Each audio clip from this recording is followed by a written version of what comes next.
Hello everyone, welcome. If you're a 200 level student, congratulations for crossing from 100 level to 200 level. I know by now the excitement has faded and the reality is starting to dawn on you that this level is different. And this is a level where most students' anxiety, they start to question their intelligence, question their understanding, question if their brain is even working. So in this video, I'm going to be giving you 10 advice that I wish someone gave me when I came to 200 level. So I've written down some of the advice here. So I'll kind of like be looking at the paper from time to time. So you bear with me. So our first advice here is stop studying like a secondary school student. There's a statement I once heard from somebody which I can't really remember that with every level is a different level. Now, the way you studied in your secondary school or the way you studied in your 100 level is not really going to work here in 200 level because it's a different phase, different topics, different subjects, different lecturers, different workload, and different expectations. So you need to first of all change that mindset. Know within yourself that the method you use to study in your secondary school or in your 100 level is not going to work here. That's why you need to meet seniors, ask them questions, how you go about topics and all. And cramming is really also going to be a problem. Unlike in secondary school where you can just wake up at night on exam and cram the whole thing, it's not going to work here like that. You need understanding. You need to understand concept. You need to build understanding because most of the time when you get into exam hall, it is that understanding that is going to help you in the long run. So, secondly, anatomy is not your enemy, but it demands respect. I don't know how much I can emphasize this, but a lot of 200 level students come to school and get to 200 level, and first week, second week, they just open an anatomy textbook, maybe Grey's Anatomy or Ketmore or whatever textbook at all, and they feel overwhelmed, they get tired, they get confused, the images, the names, everything looks very confusing, and they're like, no, I don't think I can do this. So they resort back to cramming anatomy, which is not good at all. Anatomy demands respect. The workload is much, the expectation, the demand, everything is a lot. But if you take it seriously, if you start from basic principle, you understand it from first principle, sorry, you understand it from first principle, you're not going to really have problems in anatomy. So that is where you need to meet seniors who are tested and trusted in your school, who understand anatomy to tell you how to go about it early, very, very early. That's very, very important. The third advice I'm going to be giving you is that histology and embryology are easy than you think if you start early. Yes, histology and embryology is easier than you think because I've met a lot of students, and even in my class when we're in 200 level, there's so many people who they were like, no, I'm done with histology and embryology. Like, I just have to cram them, I just have to cram my way through it.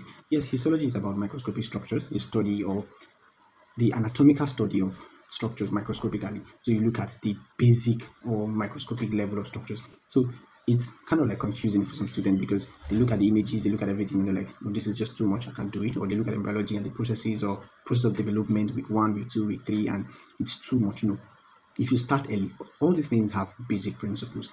From day one, when you come to college, 200 level, you meet a senior, like I said earlier, to explain certain things to you, to show you path. There are certain things that you don't even need to read. There are certain things that you need to read. So you need those seniors. You need those people to tell you what to do, how to do it, and when to do it. And you need to sit down, carry your books, and read stuff because that's the only way you can really understand stuff. Then number 4 on my list here, build your study system now, not later. This is very, very important. A lot of students come to 200 level without any idea, without any plan, no study schedule. They study anytime, they study based on their feelings, they study how they feel like studying today, they study, they don't feel like, no. You need to have a study plan, a system that works for you.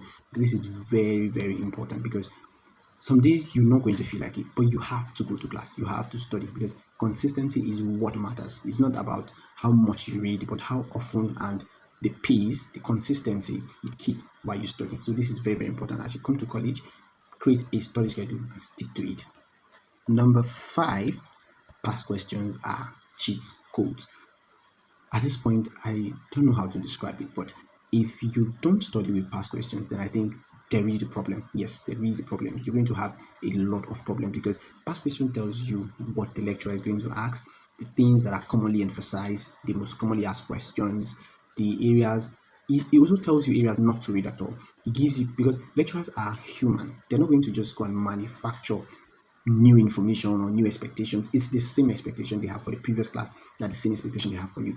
All you need to do is build yourself up, get past questions from your seniors, from 2 years back, 5 years back, go through them whenever you study. Now, when I say study past questions, I don't mean you should solely depend on past questions, because a lot of students fall into that trap of just having to depend on past questions and not study at all. You need to read. Now, when you pick a past question, for example, you pick a question and the question tells you to discuss anatomy of the cubital fossa. Now, you're going to answer that question. Understand how that question should be answered. You go back to the textbook, understand the anatomy of the cubital fossa, look at it, look at the boundaries, look at the floor, look at the groove, everything about the cubital fossa. Check the everything entirely. Look at the atlas, you see them. And I always tell people that anatomy is visual science. You need to see, to understand what you're doing. Very, very important. So that will be all for this video. In our next video, I'm going to be explaining the remaining 5 points or 5 advice that I wish I had as a 200 level student.